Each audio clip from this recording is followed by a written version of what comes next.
Good morning, everybody. London Invite moves into the Open Division for the first time on Sunday, and we have a rip snorter of a semi-final for you.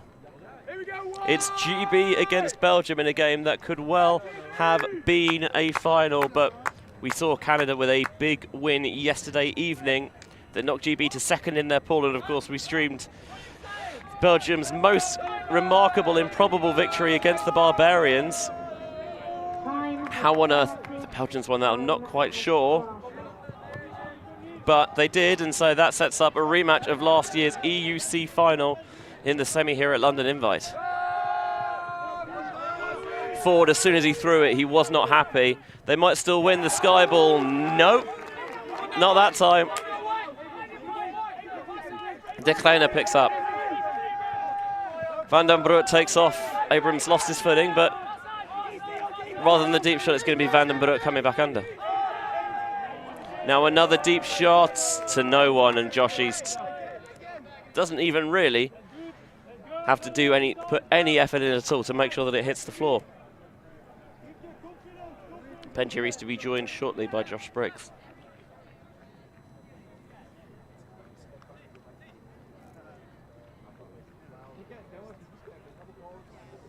Mead will take the slow trudge to the end zone line.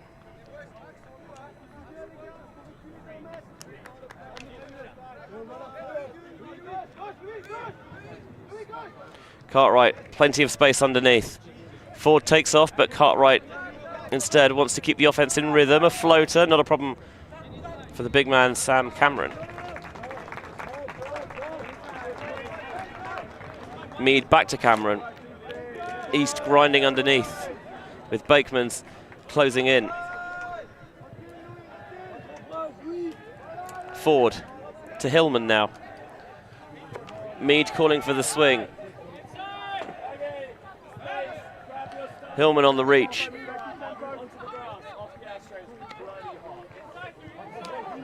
Ford now. His first deep look went wrong, but he goes for the offhand to flip the scuba to Mead. That's how you know he's confident when he pulls that one out.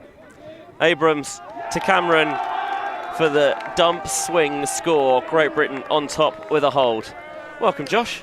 Welcome. Sorry for the tardy arrival. Just got out of the Spirit Circle in the last game. That was fun. It was fun. It was a proper game. End-to-end stuff. Both teams battling from point 1 to point, 25 or 22-ish? 22 in the end, yeah. 22. And I expect exactly the same in this contest as well. Both sides trading turnovers before Great Britain at the second time of asking, able to get the job done. This could well have been a final, but of course the way the groups played out yesterday, we're getting it in the semi-final today. And something that I think the fact that you're seeing the parasol come out there from Orcott indicates that yes, the sun is shining and it is glorious here in London, but especially when you're on these artificial surfaces and when it's the rubber crumb-based surface as this is, it gets mighty hot out there. It does, and the disc flies very differently. You have to take into account the fact that it's going to stay up for longer. The spins are going to carry it further. If you send a high disc, a high deep disc, it's going to stay up there for a really long time. So I did peek round from the Spirit Circle and see that Huck, I think it was the one going to the left, that must have been the GB one. Yeah, it's floating around. The second Ford released it, he knew that he'd not got it right. Yeah, so we could see a lot of that, and maybe the throwers want to rifle it out in front. The disc will still hang even if it's going fast.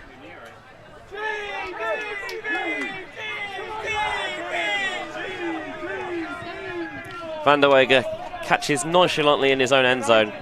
And the first pass is to Ben Yonkers, and now Dan Dimaray, who completed his first ever greatest yesterday, just to bring it to Universe against the Barbarians. You know, no big deal. Universe against the Barbarians? That made it Universe. Yeah, It was, honestly, I highly recommend going back and watching that game if you get a chance after this weekend.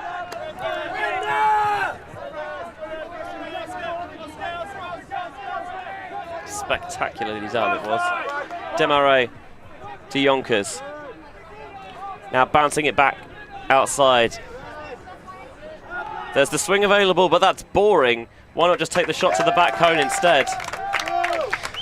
Great energy from Demaray to start the game. I think, well, we all know he is a world-class player, and I think he is, despite being really so young and I would say, relatively new to the top end of the Frisbee scene, already developing a game whereby he can start to play at different tempos personally.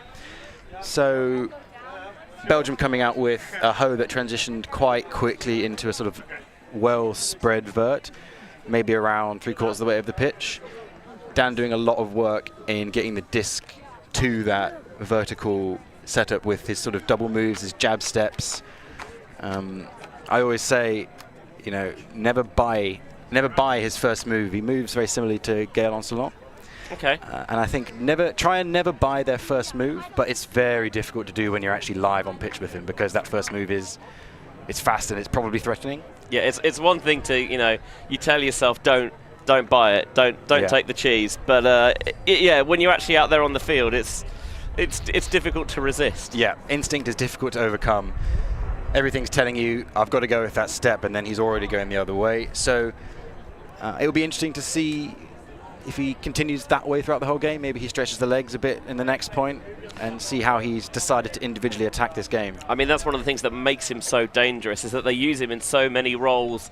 It's basically before each point in the last, do you fancy it? And if he does, okay, off you go. Yeah. His energy is seemingly endless. Mikhail catches the ball in the first pass to Hillman. Now Haynes finds Mikhail slashing downfield, sending it into the end zone. It's hanging a little bit, but that's been Ashley O's bread and butter for over a decade now. A little bit of a dominator set. The first up line cut from Connor was well guarded. Swung it over to Robbie, who threw it to the continued movement from the dominator set to Connor and hucking to Ash. I'm thinking that was probably a break side huck. Difficult to tell because the forces were never really allowed to set. Ash is phenomenally good at reading those trailing discs. He's got big hands and great eyes, and great timing. So the defender in that situation really had very little hope, despite probably thinking, "Oh, that's up above both of us." And that's what Ash does so well, is that it's not necessarily just about going over the top of you. It's about kind of pushing you in one direction and then accelerating towards it at the end. So the catch is a lot less eventful than it might otherwise have been. Absolutely. Okay, we saw hoe into vert last time from the Belgians. I'm wondering if they get a little bit of their playbook out for us and maybe try something new. I'm expecting to see Dan active right away from the start. Who else do we have on? We have... Just trying to get a little spy. I think Müller, Oosterlink, Otto van der Wege, who's absolutely on fire at the moment. Yeah. Ben Yonkers and Sophie Bontemps as well.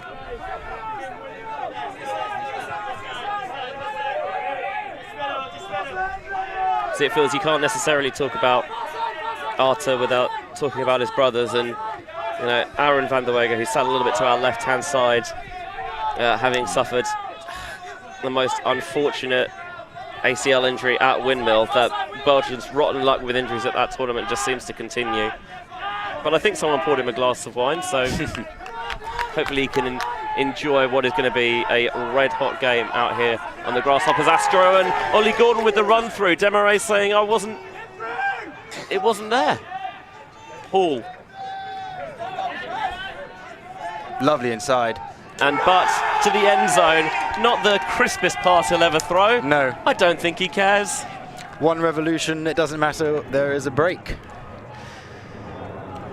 Well, I think the Ollie Gordon-Dan Demarais matchup It's fun, isn't it? an extremely enjoyable one to watch. Ollie has a storied history with guarding high-powered European offensive talent. Him and Holger Buttenmüller from, let's say, 2014 through 2017-18 was a spectacle.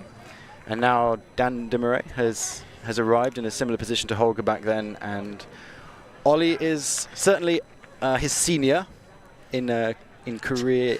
A bit, yeah. He has played, but he has, maybe I would say, put a notch on the board there. 1-0 to Ollie. It's interesting because so often when you're one of these lockdown defenders, you're tasked with taking out, we'll put you on their main guy, so to speak. But depending on who the team is, that key player can be doing any number of different things, right? And how Holger plays, quite a different body type to Dan Dimmer, and they'll play with a different style. And to be able to still, take the responsibility of guarding that matchup and take pride in it is, it's a very invaluable skill.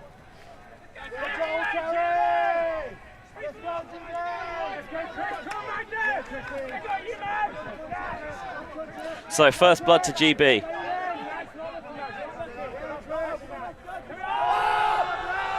Van der Wege with a howitzer.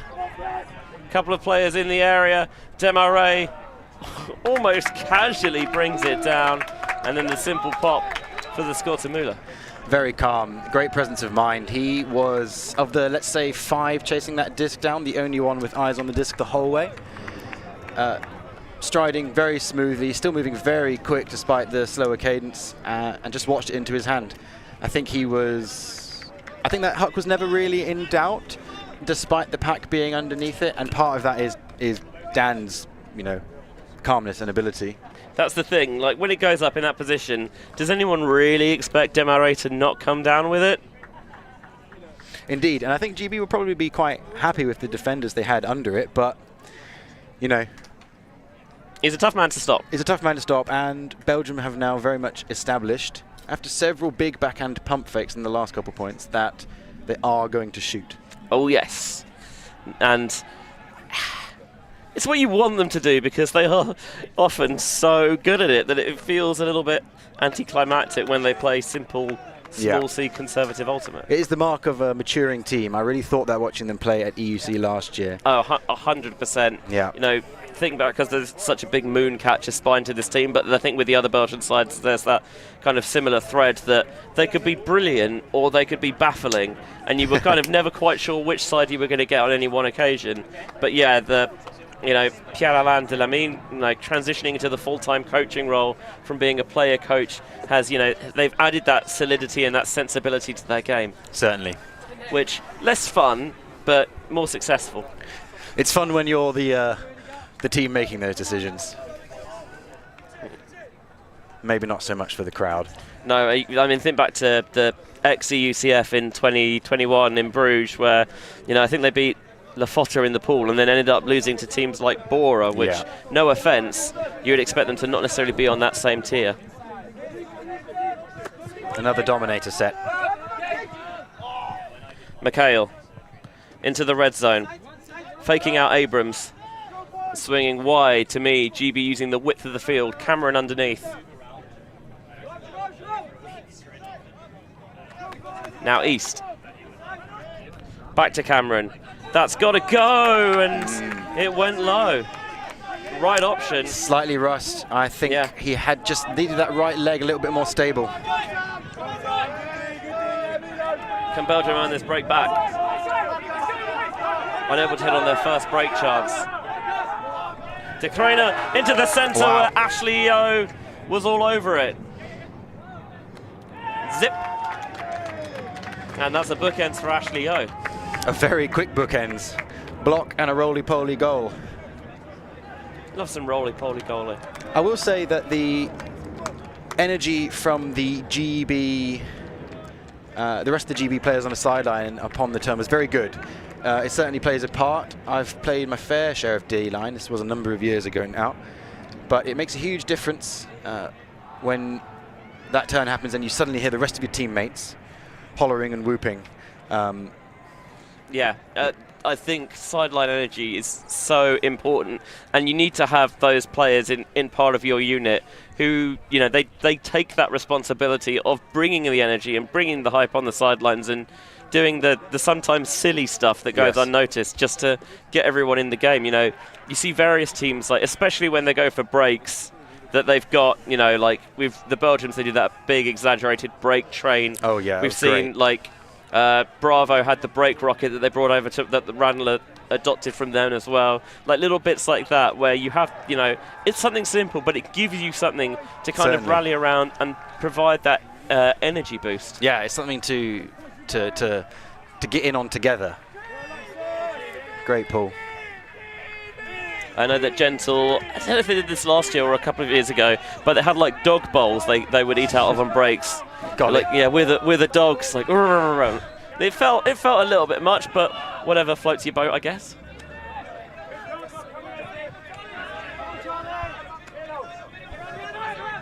Oh, Osterling wow. tipped by the big man, but on the force, utilising that length well.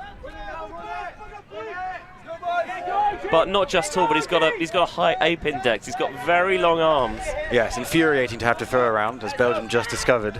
Yes. Warnock to Rag. Now Gordon.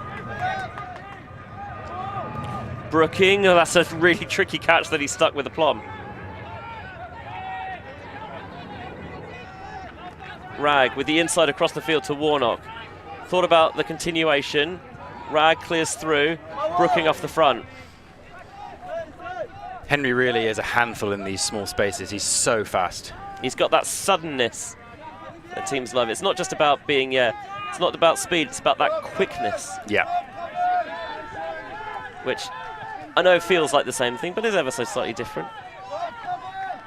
Here's the aforementioned Brooking. And now Orcock, who I don't think we saw too much yesterday and on Friday night. Rag's going to have time to chase that one down. Perfect example of the disc staying up on the hot turf.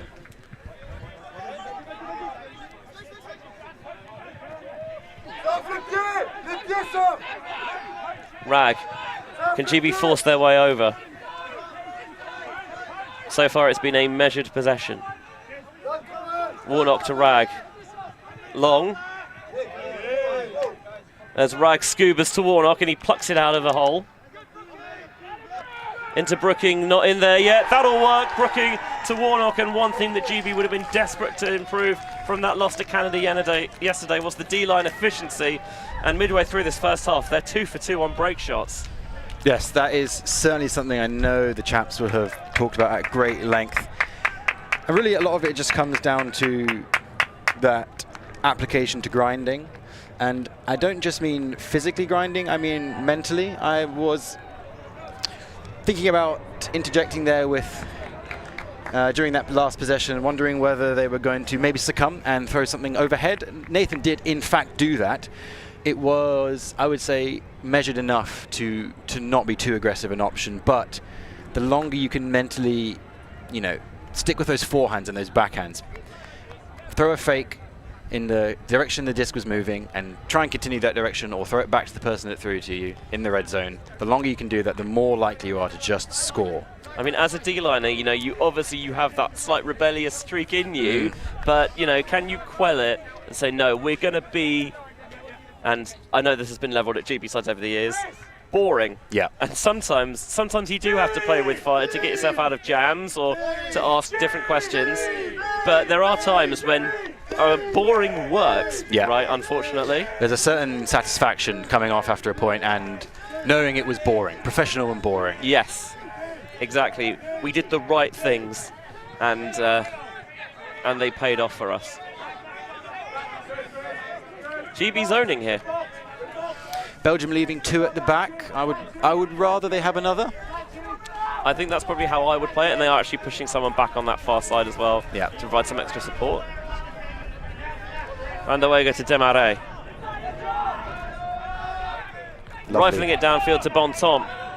Van der Weyga says, yes, please. The disc is failing and trailing towards the far side, and Van der Weyga went for the greatest, and may as well give it a go, but it's so tricky to pull off when it's fading away from you like that. Yeah, kind of him to try that for Bontemps, but I think the way the edge came out of the hand, plus the sort of the hot air coming off the turf, it was never going to be an easy play.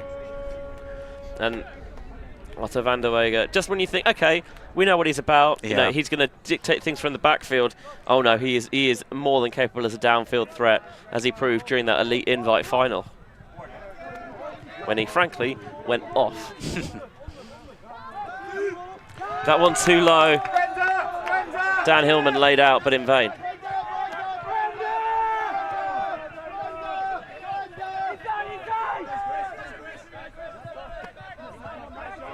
Bontemps, can he make amends for that error?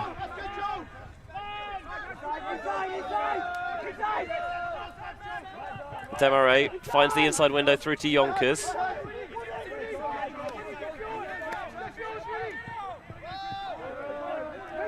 Yonkers looking again.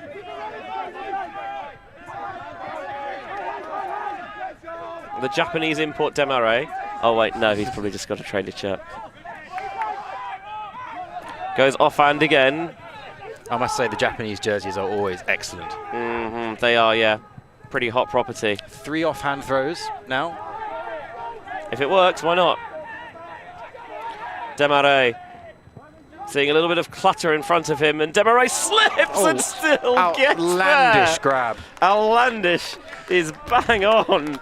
I mean, look, you kind of cease being surprised by things at this point, but you know, you slip and normally that's a death knell for an offense, but he's just able to spring up so quickly.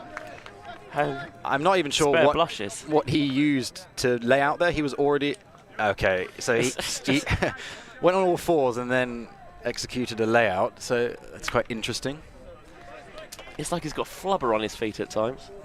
So a very high intensity, let's say mostly 2-man game there between Yonkers and Demarais, involving the aforementioned offhand throws. Obviously very difficult for GB to guard, but probably something they're not too fussed with in the long term. There's a lot of game left, 50 minutes or so, and that's exhausting no matter how fit you are. And the more you sprinkle in those offhand throws, you know, I think the more you're likely to come up with a couple errors. Slip, excluding the slip, because the slip won't always happen. Now, and especially, you know, it's a glorious day, but you play on the artificial turf, it does get hot out there, and it is extra energy sapping, although that's, you know, not necessarily a bad thing when you're preparing to play on the Gold Coast of Australia. I've heard it's only going to be sort of 16 to 22 degrees out there, which is quite delightful. I mean, that's boiling for London. There's the sky-scraping Hart looking for McHale. He's got position towards the back of the end zone if he can read it, which he can. And Tom Abrams just continues, even from a standstill, to be a devastating hooker. Using the wind very nicely there. Similar in vein to the throw that went to Dan in the other direction a few points ago. This one just banking, coasting off of the breeze. And Connor, similar to Dan, just watched it in. I think was maybe trying to read his body language, maybe tempted to go up early and strong at certain points, but didn't necessarily need to, and just watched it in. That's the thing, trusting his read of the disc. You know, you've played with Mum for long enough by now that you know, you look at the edge and you trust that it's going to hold its late. It's not going to flatten out and fade away. Abrams does get a preposterous amount of spin on his back ends, especially the longer he is trying to throw them, the further he's trying to throw them. Well, the thing I think about Mum is I never think about he's never trying to throw it far. He's always just trying to throw it well. And that will, in turn, make it go further. We did a long distance through the uprights competition at training a couple months ago, and there were several of us going at it for a while, 20 yards, 40 yards, 60 yards, 80 yards. Abrams arrived late and just did 100 yards with no warm-up. And with seemingly no effort, so that was infuriating. It's like you're in the pole vault and you see the people edging their way up, and then Mondo Duplantis comes in and smashes the world record first try. And it's like, what are we even doing here? Thanks for coming, guys. By the way, I admire his commitment to break the world record by 1 centimetre every time, so he can raking more and more money from endorsements. Playing the long game, I like it. Osterling for Belgium. Now Fowler, always good to see back out there. Inside, zipped through the centre of the field, wind picking up a little bit. Van der Weger. Oh, that one, you could see, just tried to sit it in front for Demarais, and Bignall couldn't quite believe his luck. No. He and Warnock play the 2-man game. And now Orcock. Long will be a rock-solid offensive presence on the D-line. Sliding snag made by Rag. But still count rising now. Looking for a little bit of support, putting some air underneath it. And Gordon might be disappointed that he didn't bring that down in the end. I think so. Slightly difficult, but really it came out of his hands last. And you can see, have a think about, like, that probably was there. Should it have been there? Maybe not, but it was. I think we have a discussion about a stall out. I'm not sure it matters, but okay, yeah. Agreed to turnover over there. Yep. Good productive discussions again. You know, these two sides will be abundantly familiar with each other now, so you'd expect the discussions to be, you know, good-natured. Another turnover for Belgium, whose offense has not clicked in this first half. Warnock, ooh. Long somehow made it stick, and then Bignell finds the open receiver in the end zone for the score. I think that's Alcock to make it 7-3. Been a really good first half performance from the home nation. It has. The D-line, when it comes out and it looks confident on disc, when you turn as an O-line and suddenly you are running around after a D-line that is barely holding the disc, throwing forwards throws and swinging throws like that, it's very difficult to stay mentally focused. I think that second turnover for Belgium, that might be a byproduct of that. Yeah, it's GB are picking up the pace after the turn, but they don't look rushed with it, which at times they did yesterday. Belgium taking a timeout here. Great Britain up 7-3. First half action from the Open semi-finals at the London Invite. Always on the move? You can keep up to date with ULTI.TV on all of our social media channels. Like, follow, subscribe, share us with a friend, or send us a message just to say hey. Thank you for supporting us in our mission to grow Ultimate everywhere.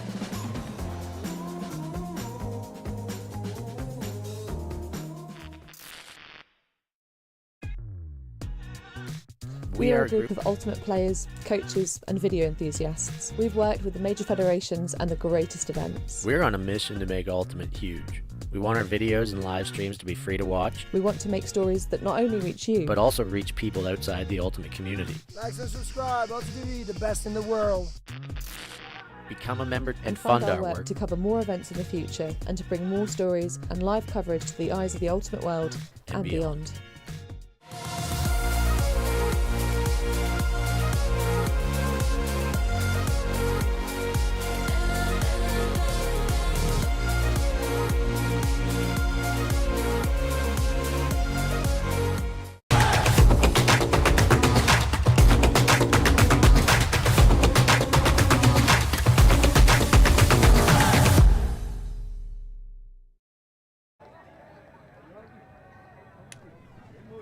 ULTI.TV live at the London Invite Open semi-final. GB against Belgium.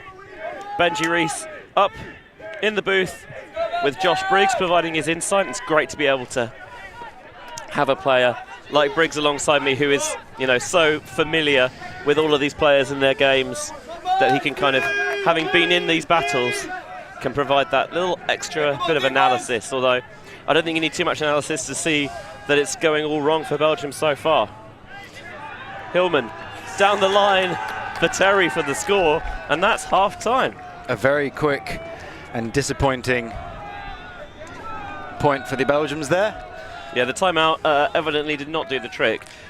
No, I am a big proponent of never calling a timeout in a point. Obviously that wasn't, so I had absolutely no problem with that in principle. Call a timeout to settle a bit, discuss maybe one or two short things, what you want to do. You have a game plan already, don't stray from it, just refocus on it. And then to come out and to have a second pass turnover maybe, it's a real crushing blow to the mental aspect. Now, and I know you're playing GB Mix this year and last year as well, but Joel Terry is a player that some players might not be familiar with. Tell me about him. Well, he has played a lot with Alba. I don't know his background before that, but basically he is an absolute nightmare to handle on both sides of the disc. He's extremely fit, and what that does is it allows him to play confidently through all the technical aspects of his game. So he's going to stay very tight to you. Maybe he's going to be on your back shoulder and getting a layout block, or maybe he's been told to front you and make your life a misery in the reset space. So enjoy that. And then on the turn, because he's so fit, this just allows him to stride up and down the pitch. He can reset, he can handle, he can chop up the line. He's got good vertical ability, so if he goes deep, you've got to hang out with him there.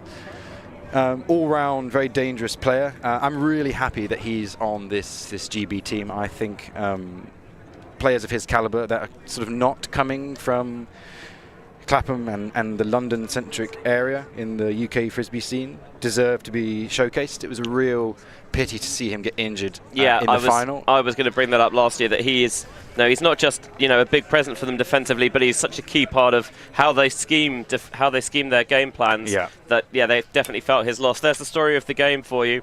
Belgium with a couple of break chances that they couldn't convert on.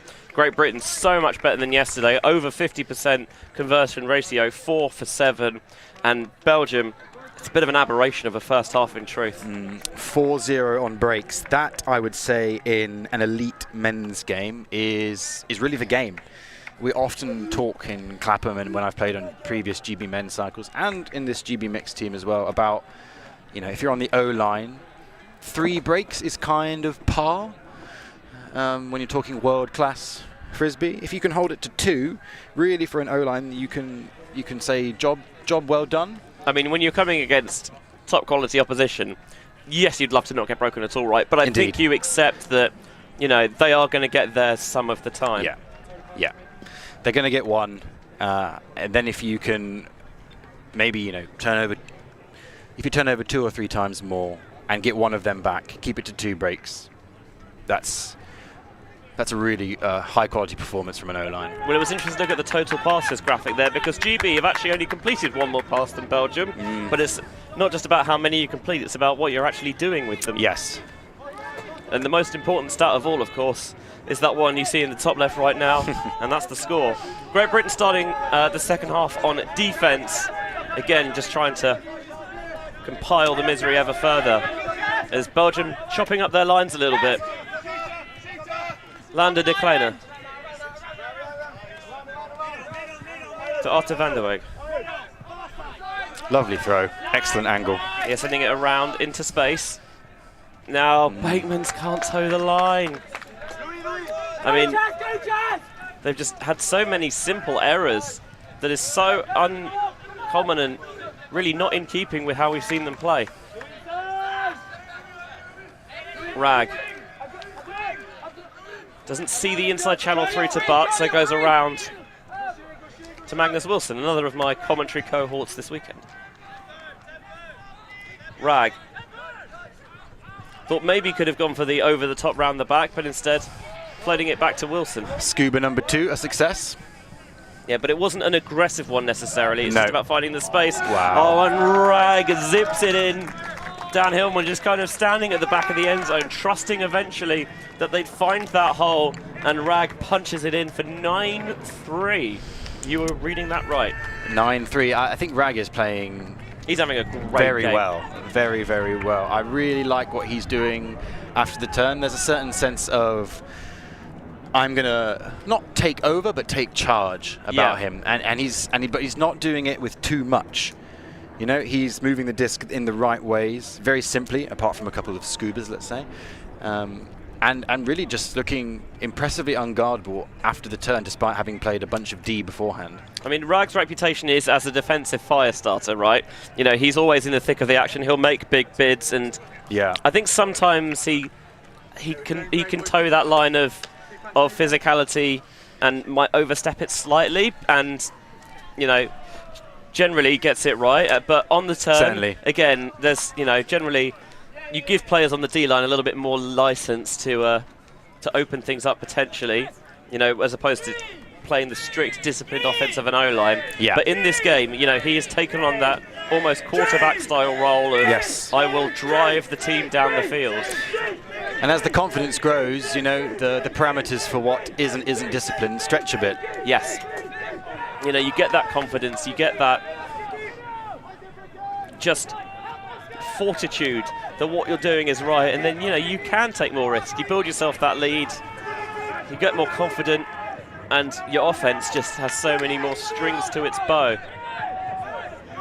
I really like this Brooking-Demarais matchup. Demarais trying to lead Yonkers to space. No one there. Deck Cartwright picks up, and Brooking with another GB break. They are pouring it on right now, 10-3. They've come out with such a purpose this morning. Yes, well, GB has obviously come to play. Belgium, it feels like, are struggling a little bit with I think really beyond technical things like body language and communication on pitch, I'm seeing quite a lot of gesticulation, a lot of it coming from Yonkers. I know it's difficult being in this hole, but he's going to touch the disc a lot for them, and he's going to continue to do so. And he's such a strong thrower and such a strong all-round mark breaker with his length. As your cutters, as his cutters, you really need to see him staying strong. You need to see him delivering, cutting so you can deliver those crisp discs to you, those hucks to you. But when that critical on-disc player starts to look really, really frustrated, and I know this is a big burden for him to have to carry, it can get really difficult to continue cutting with the same energy. So, something for him to maybe think about going forwards. Something I've certainly had to think about, and I know other players on Clapham and GB Men have had to think about. Body language, the way you communicate despite the hole that you're in, because at the end of the day, your team is relying on you a lot to do a lot of that initial disc management. Now, the Belgian line is missing a couple of key pieces, of course. Toby de Kraan apparently only plays when you pay him now, because having done his work for the Tokai Super Team, he's gone back to North America to finish the UFA season out there. UFA. Which is a much better name than Aldel. I don't think there's any debate about that. PJ de Molinera is in sandals on the sideline as well, so he's not out there. Of course, we've talked about Aaron van der Wege's unfortunate ACL injury. Yeah, that is a real shame. Missing PJ out there as well. Really a big blow. But even so, I think you'd probably still expect more from Belgium than we've seen today, and they would expect that of themselves. Thankfully, turns out Otto van der Wege is still pretty good. Not going to quite melt that one in to Oosterlink. Thought he could have taken the reset to Demarais there. So still count ticking up. Threads it through. Verreken punching it in to Demarais. That is an almighty run that they have had to stop. This was 5-3 before GB put in 5 on the spin. And now Belgium finally applying that tourniquet to stop the bleeding and take it to 10-4. Very, very good throw from Otto. That was the sort of throw I was discussing right at the start. Punched it right into the wind. Although it is a crosswind, he didn't really show it any underside of the disc. A little bit of IO out of the hand. It never got higher than 8-9 foot off the floor. And I think in sort of cooler, stiller conditions, that is a more difficult chase down, so shall we say. I still think it's probably a completion, but it was never in doubt there. Yeah, just those little subtle changes that it's difficult to pick up on stream sometimes, and it's only when you actually get out there in the game that you kind of work out, okay, this is how I need to tinker and tailor my throws slightly. So now we're going to see exactly how much GB came to play. I've been in this situation many times. Your D-line's done great work for the last 25 minutes, but your O-line's not seen a disc. Exactly. You've not touched it for ages, and it's so difficult to stay involved and in the game. Maybe you cross a player over here or there, but the O-line as a unit hasn't been out on the field for 20 minutes or so. And much like actually a little bit in the last game when Deep Space got off to a 3-0 break start, and then their O-line came out, and then all of a sudden they're a little bit cold-cocked as well. Yeah. So we'll see just how boring they're feeling.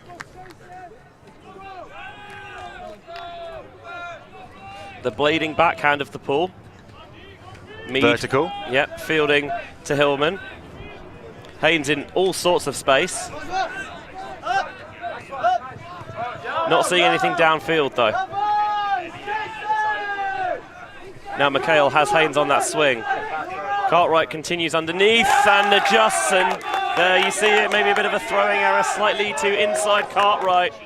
McHale tried to gobble it in there. Emile Derick thinks he had it. Very difficult to say in real time, actually. Can we see it back? Ooh. Maybe he did have it. It's so tough to tell like that as well, because the camera's only got so many frames, right? Derick seems convinced. They're having a friendly discussion. Yeah, one of the jet set contingent on this Belgian roster. It's so close. It's very difficult to say. I mean, they've contested it. Yeah, when it is that, the margin in the window is that small. Sometimes, you know what? We've got no idea. Let's contest it, send it back, and just get going again, right? Yeah, nice quick call. I like the fact that you can go to the VAR now, but I also like the fact that calls can be quick. Yeah, exactly. You don't always have to go to the video for everything.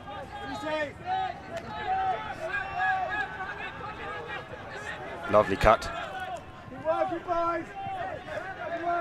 The Belgians trying to grind it out underneath. Back in Delik's hands. Big wide swing to Heymans.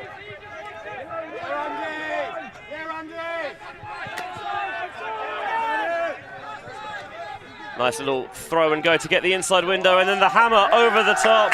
That's Belgium's first break. The D-line on such a roll. The offense coming in a little bit off balance, and Belgium took advantage. Very impressed with the Belgian D-line's red zone attack there. It's difficult, having presumably not really touched the disc in the last 25 minutes, to come out and play with that sort of intensity.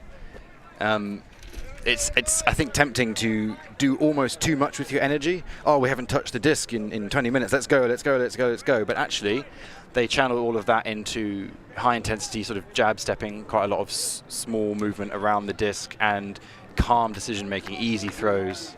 Well, that's what I like from Belgium, is that, yes, they're still in the big hole, but they get the break score, and they're still getting that train chugging along, right? The train. They are trying to get that energy up. I think they recognise that they have been a bit subdued, I think, in this matchup. Yeah.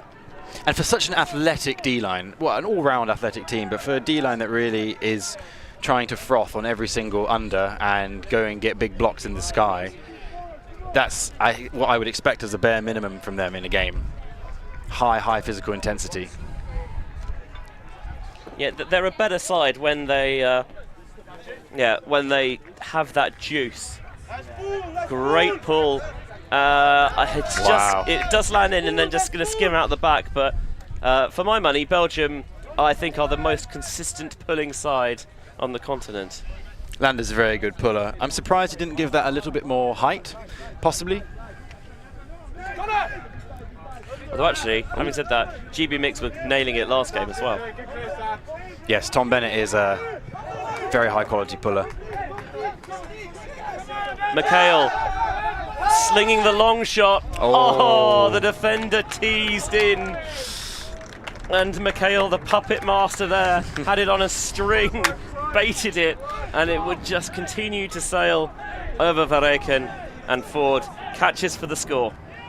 But that was not far away. No, not at all. An inch or two. And really, that inch or two is the difference between the GB D-line being back out there again now, or the GB O-line thinking, oh no, we've turned over 2 points in a row. We're going to have to play D. They'd be playing D right now. And, you know, possibly the Belgians' morale jumping up a notch or two and thinking, actually, hey, you know, 11-6 is pretty close. We're in this.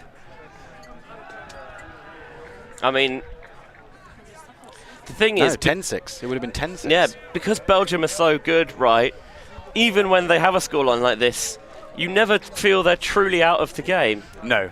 GB will be thinking that. GB will be playing this game, let's not say scared, but let's say at full throttle the whole way through, regardless of the scoreline. They, you know, they lost in Ireland, and as far as they're concerned, these Belgians are dangerous until the whistle goes. Yeah, for them it's feels a little bit like politics, the moment where they're saying, don't believe the polls, it's not done until we get it over the line. Side stack. Just sitting a little off those handlers. So they run the three-player dominator, now getting a little bit of support, and they'll push Demaray away from the disc. Scuttling back through. Gordon got a piece of it, but he got a piece of Demaray as well, it seems. Quite a large piece, very explosive bid. Yeah, fair enough. I don't think Gordon can have any real complaints about that.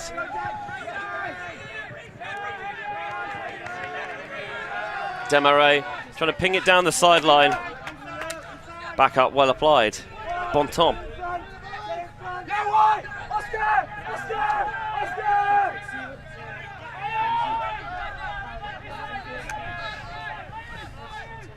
Bontemps once more. Oh my goodness. How did he fit it through there? Not quite sure, but he did. Fowler. A riser that leads Yonkers into space and into the end zone for the Belgian score. A couple of slightly harem-scarum passes. Yes, a lot of that was Brookings' fault, I think. Being an electric handler defender, his lateral movement is on par with his sort of straight line speed. Really just an absolute disaster if you're a handler. You might as well go run around downfield. And Brooking is a player who was kind of really sawn onto people's consciousness over the last season or so. Yeah, it's been an absolute pleasure to play with him on Clapham the last sort of 20-25 trainings we've had this year. He's one of those players that when you have him match up across you in your 5 pull or your end zone set, you think, oh no, not Henry. He also bought a little 4-way shoe for our commentary table, so greatly appreciated. Thank you very much. What a chap. Exactly. In fact, we're using a monitor he brought us too, so you know. Provides on and off the pitch. Okay, well, are we going to see more Dominator from GB? That seems to be, and obviously I've got no inside knowledge, but that seems to be the main way they start points. Yeah, it feels like that's been the preeminent plan for them so far.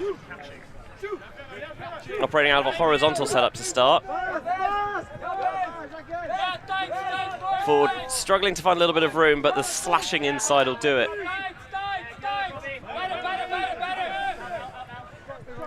Mum into the hands and out again, back to Ford. And now Yo. How many times have those three linked up over the years?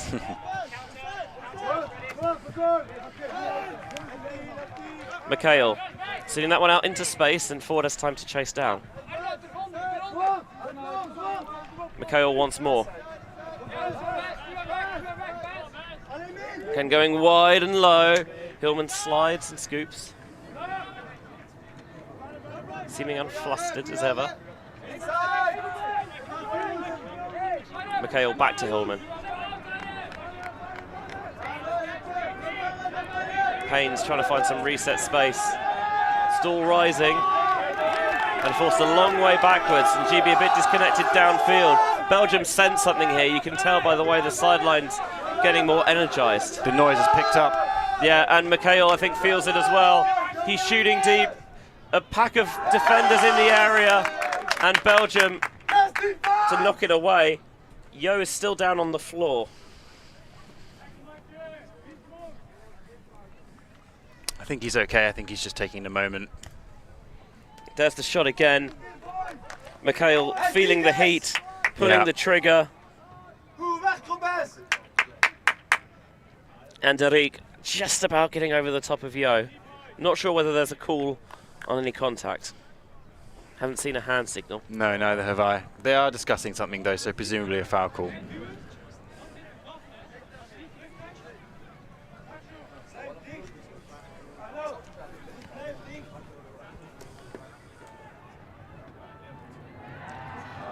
I don't know. There you are. That's the riveting insight you listen to ULTI.TV for. I would probably say it's a block.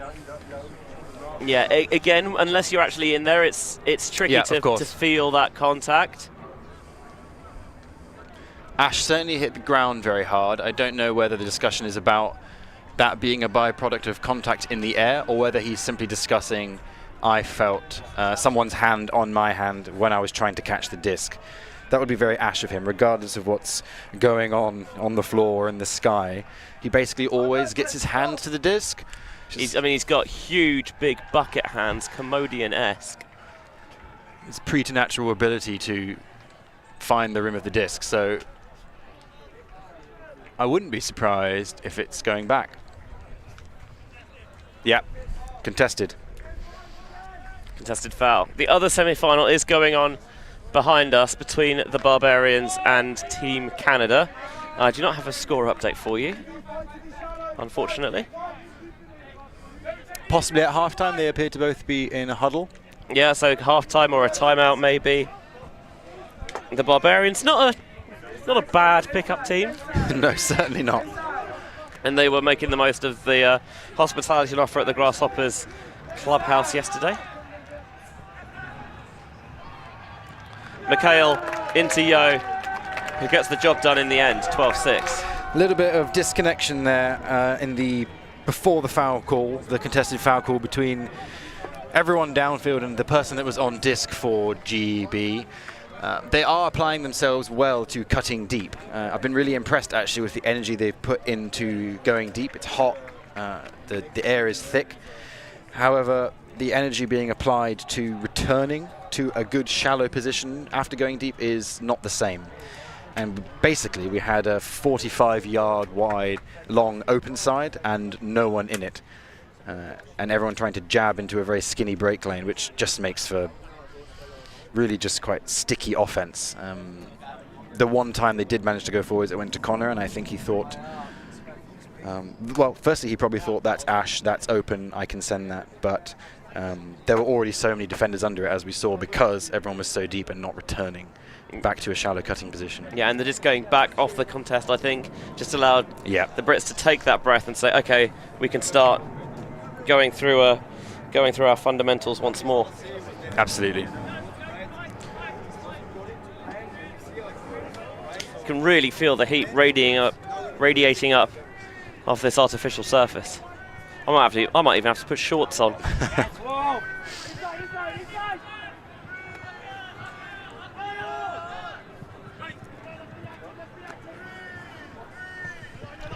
Belgians being forced into circumspect possession so far.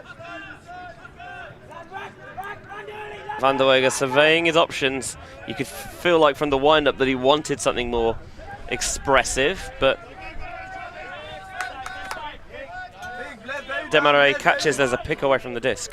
I really like Van der Weger's body language on disc. Something that's really difficult as a downfield defender is every time a handler, particularly one you know has got great hucks, as he's demonstrated before and in this game already, looks like they want to throw it deep. Yeah, your position, you're orbiting downfield. You just do take a couple of steps back a little bit because you know the threat's there. Yeah. And of course, that means that if you're one of those downfield cutters, that you see that, oh, all of a sudden I've got a bit more space underneath. Exactly. That's nice. Thanks, Aaron. That intention on disc as a hooker can free up your cutters. And as someone who is noted for having a live arm yourself, I imagine you probably see the same thing with the disc in your hand. Yes, although all too often I also see 11 cutters going deep and think, well, I could maybe throw an under, gents, if one of you came at me.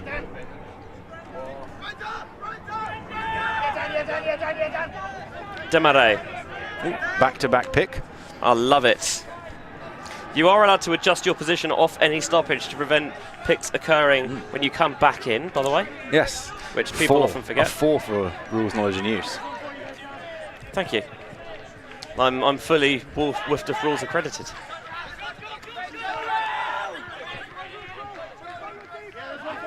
But as Demarais goes back to Van der Weger. Shooting Bontemps, able to tap that foot in bounds. Fowler swinging around. Wow. Past the bidding rag. Quickly back up on his feet as they redirect traffic to Fowler. Lovely leading throw to space. Fowler's playing very well. So good to see players come back off, serious injuries and back at it. Yeah. I think you forget how hard it is to get yourself back to that, previous height when you're a player of his quality off a serious injury like that. Yonkers just rolling it around to Demarais in the end. Love those throws. Nothing too fancy, but they're just seeing where's the defender set up and where's the longest possible way they have to go. Very classy throw from Yonkers, and that's exactly what we want to see from him for really the whole game, and especially going forwards. It's just an absolute rock on disc. And that was quite a nifty little throw to have to execute. The breeze is pushing that disc down, and he put enough upper nose on it so that it would, and enough spin on it, a little bit of bounce so that it would just sit out in front of down. And he did have to throw it around, the big arm, the width of Charlie Butt. So very well executed, and immediately celebrating with his team.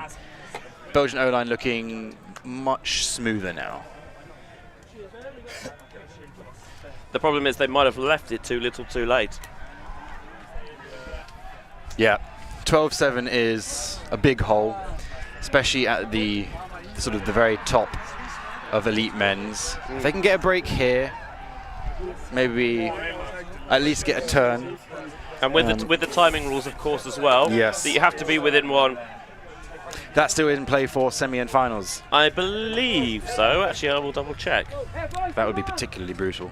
It doesn't say that it isn't. Oh, there we go. Belgium have to step on it now.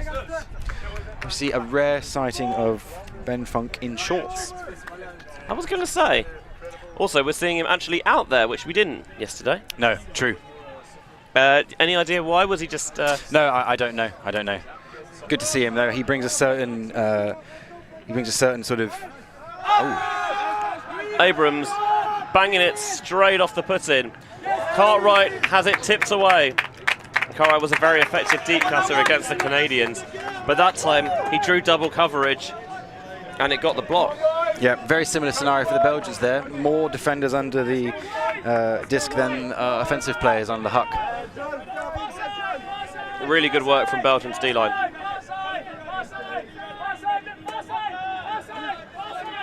Vandenbroek. It's Beekmans. Cap backwards as always.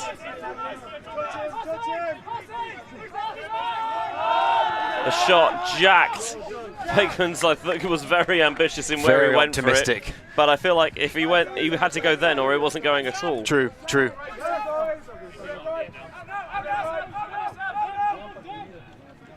And Belgium's aggression gives it back. Mead floating it down the line to Verreken. That wasn't the plan. No, peculiar. Couldn't really tell you what happened there. I have to watch that back. Christoph Phillips. Vandenbroek. A little bit of swag as he takes it down. I'm really enjoying his sort of vintage jersey. It's good, isn't it? Yeah. Maybe I can trade for that. Ooh! Some old school cool. So Mikhail rockets out. Just a step late. De Kleine to Beekmans. I feel like Belgium having a bit more of an philosophical change now to slowly march it down the field.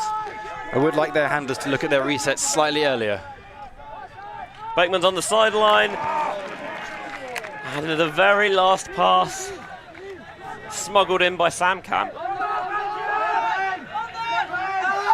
Mikhail pulling it again. Funk in acres of space. Plenty of time to measure it. Cameron's got a one-on-one in the end zone. And Sam Cameron gets the bookends. So what I was going to say about Ben Funk at the start of the point was he brings a certain calmness and a slightly different on-disc package from many of the players on the GBO line. And then as soon as I started saying that, I think it was Abrams launched a flick as far as he could. And I thought, well, that's not very in keeping with what I was trying to say. But I'm glad that at the end there, we got to see Funk calmly taking advantage of no one guarding him deep, catching it in two hands and throwing just a smooth flick assist to Sam Cam. Do you think this is partly from Funk kind of having a different ultimate heritage, of course? You know, playing in the States, going up through Stanford Bloodthirsty in college before, coming over, I think, to do a doctorate at Cambridge, which he didn't finish, which is a shame, because imagine being able to legitimately call yourself Dr. Funk and not taking it. Huge opportunity missed. Maybe he should go back and finish that off. Yes, I certainly think so. I think also he's a smart guy and realised that he had certain throwing options available to him. That high release inside flick, that sort of choppy high release movement that he's got, and he's really worked on it, and it just is something else that's difficult to defend when you're coming down as Belgium and thinking, okay, I've got to handle Connor and Mead and Hillman and Ames. Oh, Funk's on. Oh, no. Yeah, Belgium completing about 50% more passes than GB, but they find themselves 13-7 down, maybe soon to be 14-7. Bignall back to Wilson. Don't have to specify which one for GB Open, of course. No. And Bignall finds that inside lane with the backhand that every lefty seems to love. Orcock brings GB within 1 of victory, 14-7. Yeah, a couple of lefties on each line for GB. Magnus and Mark Bignall working together on D there, and then of course Connor and Andrew Hillman on the O line. I do think it's a little bit of a cheat code. It just, I mean, first things first, it changes your angle of attack. It does. And yes, it is cheating, as we've long since established. And yes. Wilson accepted that. I mean, there's just a straight up drop. Is it? Okay. There's nothing really too fancy about it, I'm afraid. They very nearly got it back though, but again, GB just working it around the back till they can, maybe transition into a bit more of a solid end zone offense. But that inside window opens, and Bignall needs no second invitation. Bignall thrives in the chaotic points. Everyone's scrambling to get through into end zone. People are trying to score. It's maybe not the tightest end zone set, but he's very sharp, and the disc gets out of his hand very quickly and creatively. So I think certainly someone GB's delighted having on disc in those scenarios. Yeah, he's He's a bit of a renaissance man, is Bignall. An interesting character, but yes. I can just picture him in a doily. He is one of those players who does bring that energy from the sideline and, keeps things a little bit weird and loose at times. Yeah, a fabulous teammate. I've not heard anything to the contrary. De Weger turfs it. One of those games, it seems, for Belgium. Yeah. I think Van der Wege's had a very good game all round. That's just a slightly disappointing end. Hall. Curling one to Rag. Now Modiano. To Hall.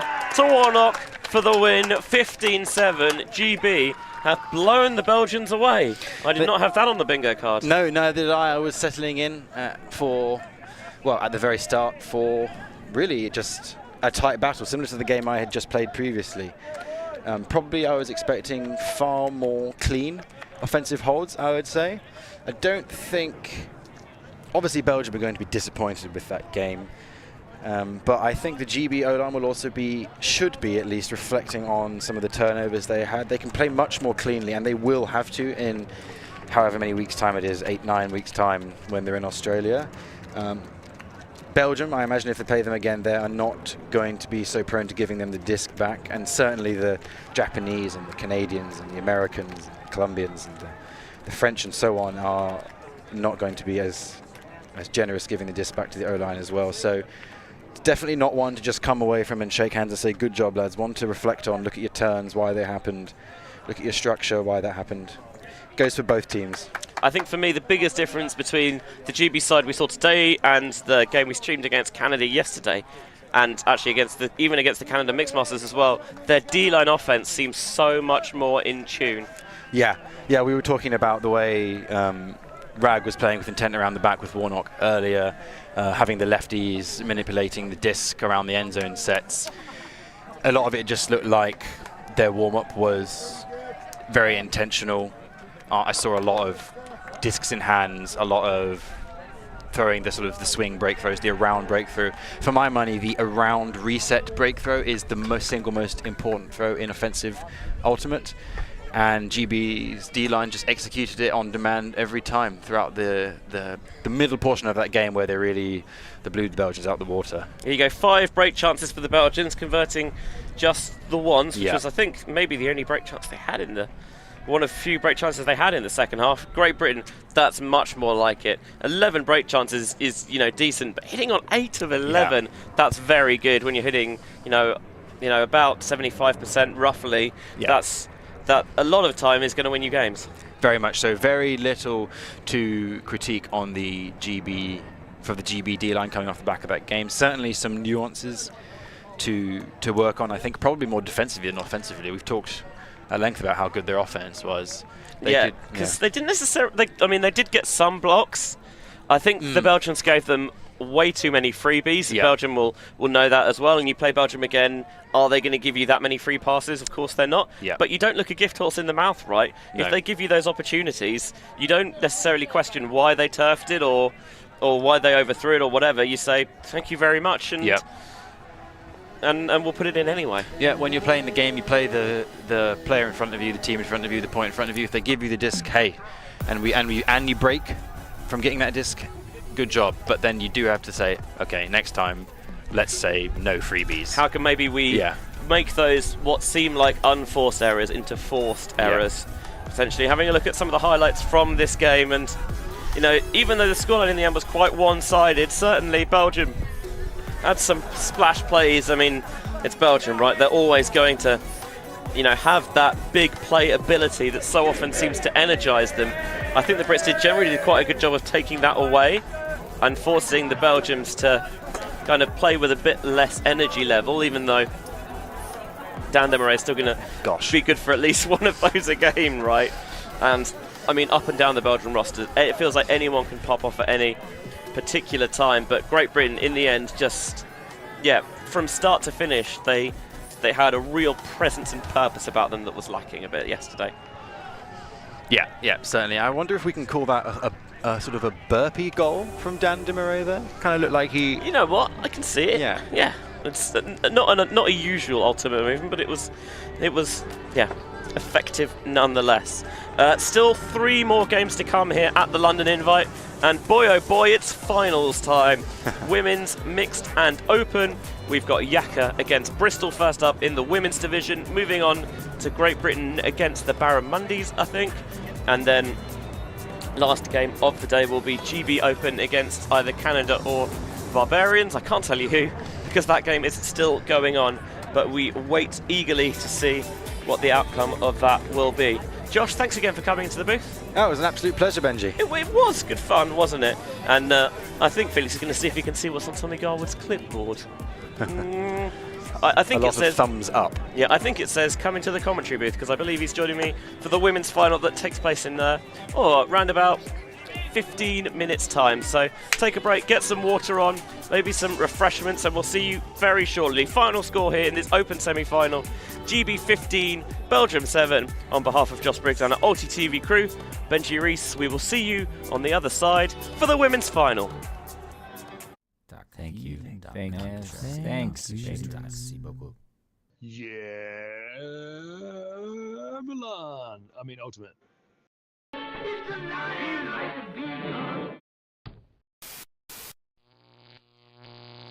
ULTI.TV.